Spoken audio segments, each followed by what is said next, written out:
पड़ेला।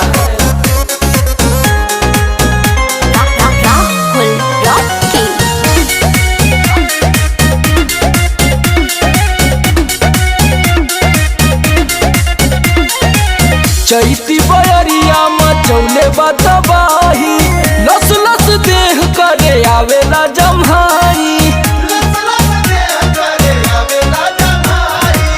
चैती बयरिया मचौले बतबाही, लस लस देह करे आवेला जम्हाई। कैसे बता